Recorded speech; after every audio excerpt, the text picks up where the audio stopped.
The subscription economy has exploded to $492 billion in 2024, and this is how corporations are using it to quietly steal your ownership of everything you buy, replacing it with endless monthly payments that never actually give you what you once simply owned. This subscription economy is projected to triple to over $1.5 trillion by 2033. That is not just Netflix, Amazon Prime, and streaming services anymore. We are talking about heated seats in your car, ink in your printer, and software you used to buy once and keep forever. Here is the terrifying part. Most people have no idea how much they are actually paying. When researchers asked Americans to guess their monthly subscription spending in 2021, they estimated $62. The reality? $273. That is more than 4 times what they thought. Nearly 90% of Americans underestimate their subscription costs, and it is getting worse every year. The average household now spends over $900 annually on subscriptions, with some paying more than $200 every single month. But this isn't just about money. It's about a fundamental shift in how products work. Companies are systematically eliminating your right to own things, and they are using technology to enforce it in ways that would have been impossible just a decade ago. Take HP printers. You buy the printer, you buy the ink, but HP has embedded digital rights management into physical ink cartridges. If you cancel their instant ink subscription service, the printer refuses to use ink you already paid for. One customer, Patrick Sullivan, discovered this the hard way when HP remotely disabled his printer because he canceled their service. His printer was full of ink, but it would not print a single page until he reactivated his subscription. HP's chief financial officer has publicly discussed their strategy of moving customers from transactional models to subscriptions, citing increased customer lifetime value through what they describe as longer-term customer relationships. The company has explicitly acknowledged the financial benefits of lock-in practices. This is the new corporate playbook. BMW tried charging $18 a month for heated seats that were already installed in your car. The hardware was there, you owned the car, but BMW wanted to rent you access to features you had already technically purchased. After massive backlash, they abandoned the scheme in 2023, but not before testing it in multiple countries with prices ranging from $15 to $30 a month. Tesla takes a different approach. They will sell you a car, then charge $99 a month for full self-driving capabilities, or $199 a month for premium connectivity features. You own the car, but Tesla controls which parts of it actually work. The software industry pioneered this model. Adobe used to sell Photoshop for a one-time payment, and you owned it forever. In 2012, they switched to Creative Cloud subscriptions. Now if you stop paying, your files become inaccessible. The Federal Trade Commission sued Adobe in 2024, alleging they trapped customers with hidden early termination fees and made cancellation deliberately difficult. Internal Adobe documents revealed executives comparing early termination fees to heroin because of how effectively they kept customers hooked. The Federal Trade Commission's Director of Consumer Protection, Samuel Levine, put it bluntly, Adobe trapped customers into year-long subscriptions through hidden early termination fees and numerous cancellation hurdles. This subscription creep is accelerating. Since Broadcom acquired VMware, customers report price increases of 150% to over 1,800% when forced to switch from perpetual licenses to subscriptions. Some organizations now pay 10 times more than their previous licensing costs. Microsoft has implemented similar strategies with 25% increases on Teams phone licensing and premiums for customers who do not want annual commitments. Companies like Zuora and Recurly have built entire business models around managing these subscription revenue streams for other corporations. The manipulation runs deep through what the Federal Trade Commission calls dark patterns, deliberate design choices that trick users into unwanted subscriptions.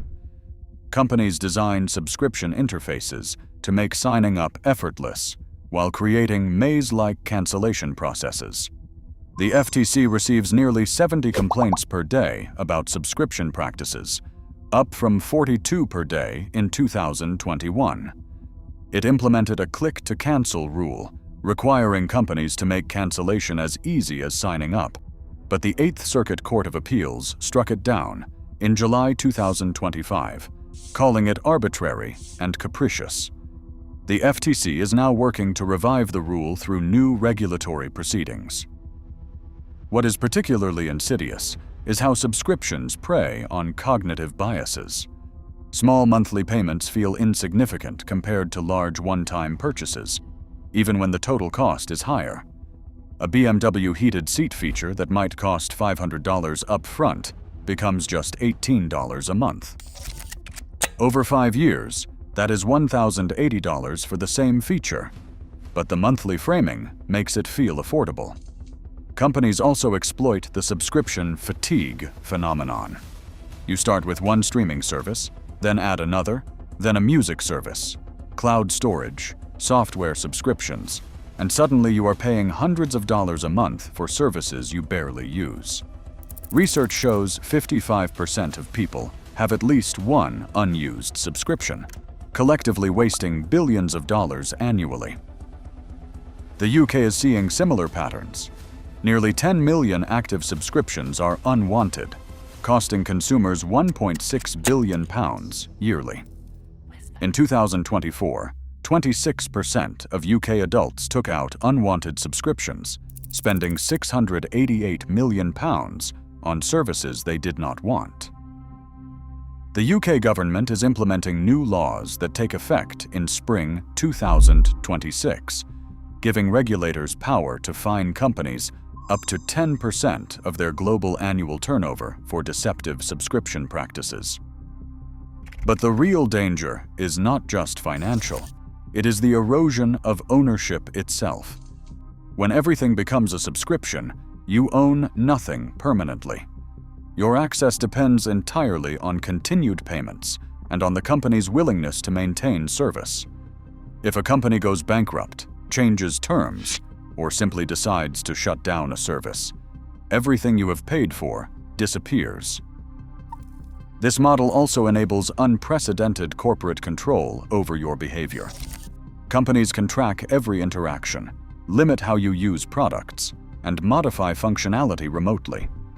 When you owned software, you could use it however you wanted. With subscriptions, companies can push updates that remove features, change interfaces, or add restrictions at any time. The generational divide is telling. 42% of Gen Z and 44% of millennials spend over $100 per month on subscriptions, compared to 27% of Gen X and 24% of baby boomers. Younger consumers, who have grown up with smartphones and streaming, are more accepting of subscription models, even as they are the most financially burdened by them. Some companies are starting to face real consequences. New York State passed legislation in 2025 prohibiting automakers from charging subscription fees for hardware already installed in vehicles. Class action lawsuits are emerging against HP over their printer DRM practices. Adobe faces multiple legal challenges over their subscription tactics. The right to repair movement has become intertwined with subscription resistance, particularly with companies like John Deere. Farmers cannot repair their own tractors without subscription-based diagnostic software, forcing them into permanent dependency on manufacturer services. This represents the extreme end of subscription overreach, turning basic maintenance into recurring revenue streams. Consumer behavior is also shifting. Streaming service churn rates hit an all-time high of 44% in late 2024 as subscription fatigue sets in. Over 60% of streaming consumers report experiencing subscription fatigue, and 42% plan to cancel at least one service within the next year. Yet the subscription economy continues growing at 13.3% annually. For every consumer who cancels, companies are finding new products to subscriptionize. Cars, home appliances, fitness equipment like Peloton, and even clothing are moving to subscription models. This is not just a trend. It is a fundamental restructuring of the economy from ownership to access, from one-time purchases to permanent payment streams, from consumer control to corporate control. Most people do not even realize it is happening, because the individual monthly charges seem so small. The subscription economy is not inherently evil, but the current trajectory is dangerous. When companies can remotely disable products you have bought, charge monthly fees for hardware you own, and trap you in services that are difficult to cancel, we have moved far beyond convenient access to systematic exploitation. Your printer ink, your car's heated seats, your software, your entertainment, all held hostage by monthly payments that never end and never actually give you ownership. This is the subscription trap, and understanding it is the first step toward escaping it. The question is not whether you can afford these subscriptions. It is whether you can afford not to own anything at all.